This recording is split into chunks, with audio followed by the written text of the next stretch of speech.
UP 2022 के विधानसभा चुनाव की शुरुआत हो चुकी है। ऐसे में तमाम पार्टियां अपने अपने तरीके से जनता के बीच तमाम वादों को लेकर जाने लगे हैं, लेकिन सबसे अहम हिस्सा होता है शिक्षा का। शिक्षा को लेकर क्या बदलाव होने चाहिए, उसके साथ उसके लिए क्या आगे रणनीति होनी चाहिए, किस तरह से आगे छात्रों को आगे बढ़ने के लिए क्या शिक्षा में व्यवस्था करनी चाहिए, उसके लिए हमारे साथ मौजूद हैं रसायन विज्ञान की प्रवक्ता संगीता जी। उनसे बात करते हैं किस तरीके की क्या व्यवस्था होना चाहिए सरकार को लेकर, क्या मुद्दे रहेंगे चुनाव को लेकर। स्वागत है आपका। Thank you. क्या कहेंगे शिक्षा को लेकर?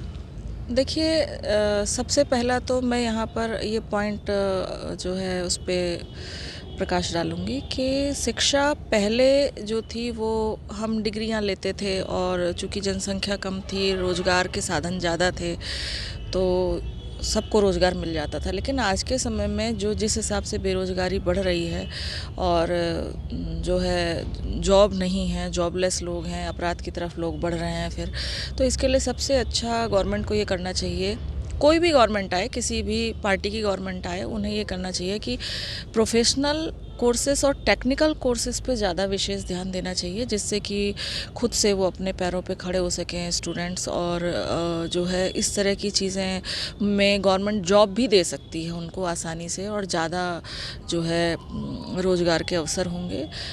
और डिग्रियां लेने के बाद तो मैं समझती हूँ कि अब कंपटीशन भी इतना टफ है और लेवल बहुत अधिक हो गए हैं कि 1 बाय 1 स्टेप करते करते करते करते जो है जिम्मेदारियां बहुत हैं, तो वो अब हमें डिग्रियों पे ध्यान नहीं देना चाहिए। जो नई शिक्षा नीति सरकार ने प्रोवाइड कराई है, शायद उसमें भी इस चीज़ का ध्यान रखा गया है कि अगर कोई बीएससी कर रहा है, कोई बीए कर रहा है, 1 साल बाद उसे छोड़ना पड़ेगा, तो अब उसके पास एटलीस्ट एक सर्टिफिकेट होगा 1 ईयर का, वो कहीं ना कहीं उसके लिए यूटिलाइज होगा। और अगर वो 2 साल कर रहा है तो उसके पास डिप्लोमा होगा, 3 साल कर रहा है तो डिग्री होगी।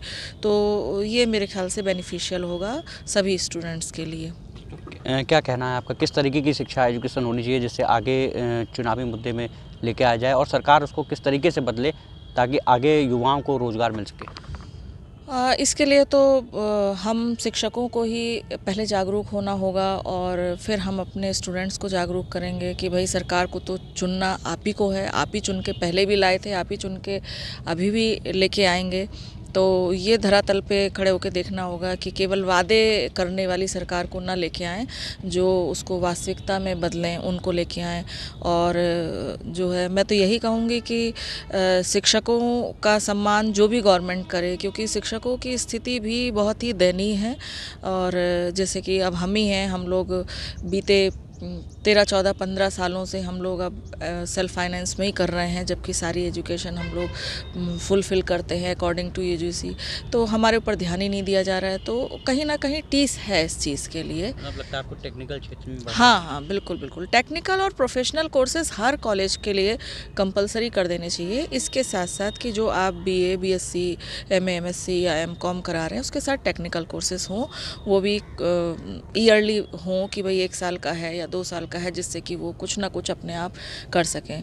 और कुछ व्यावसायिक कोर्सेज़ होने चाहिए कि जैसे कि आप मशरूम कल्टीवेशन कर रहे हैं, तो ये तो एक ऐसा गोल्डन अपॉर्चुनिटी होती है कि अगर आप इसकी 6 महीने की भी ट्रेनिंग कर लेते हैं तो आप घर में या कम से कम साधन में आप अपने लिए बहुत अच्छी कमाई कर सकते हैं। तो इस तरह के कोर्सेज़ गवर्नमेंट को लाने चाहिए। ये हमारे साथ मौजूद थी रसायन विज्ञान की प्रवक्ता संगीता जी। इनका साफ तौर पर कहना है सरकार भले ही किसी भी पार्टी की बने, लेकिन जो शिक्षा है उस पर एक अहम सोच रखनी चाहिए, और शिक्षा के क्षेत्र में बदलाव करते हुए टेक्निकल बेसिस व्यावसायिक शिक्षा की ओर भी ध्यान देने की ज़रूरत है। कैमरा सहयोगी प्रिंस के साथ विक्रांत शर्मा, एबीपी गंगा, पीलीभीत।